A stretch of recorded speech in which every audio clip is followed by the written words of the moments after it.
Les bénéfices des réseaux sociaux à l'adolescence, eh bien, contrairement à ce qu'on pense, ils sont quand même importants, parce que, on occulte souvent la dimension créative des réseaux sociaux et pourtant, elle est bel et bien là, c'est-à-dire que, ce qui est positif, dans les réseaux sociaux, c'est que déjà, c'est un lieu de socialisation.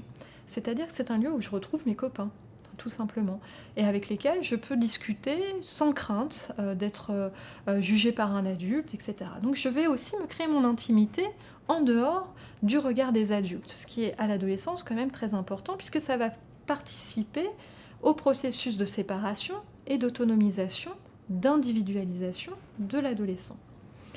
Donc, les réseaux sociaux sont des espaces de chambre, on va dire, hein, comme une chambre, à l'époque on disait: «Ah là là, l'adolescent, mon ado, il reste trop souvent dans sa chambre, j'arrive pas à le faire sortir».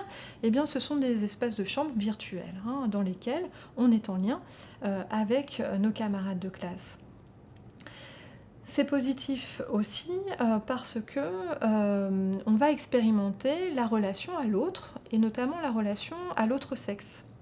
Heu, Comment on séduit quelqu'un, comment on l'appréhende, qu'est-ce qu'on peut dire, qu'est-ce qu'on peut pas dire, quelle place a l'humour, voilà, comment on peut, appréhender, un garçon ou une fille qui nous plaît, et tisser un lien qui va ensuite se révéler dans la vraie vie. Ça va être aussi la possibilité pour l'adolescent, d'asseoir sa personnalité, hein, d'asseoir que je suis comme ça.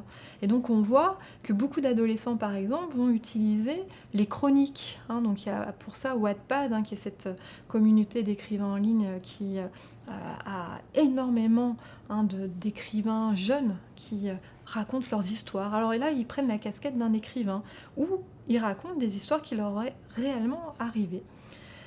Et bien ça permet, aussi dans la relation et dans l'interactivité, parce que c'est ça qui est intéressant, hein, les réseaux sociaux n'ont aucun intérêt si ce n'est, cette interactivité qui vient donner un regard sur soi, et bien va permettre, à l'adolescent de,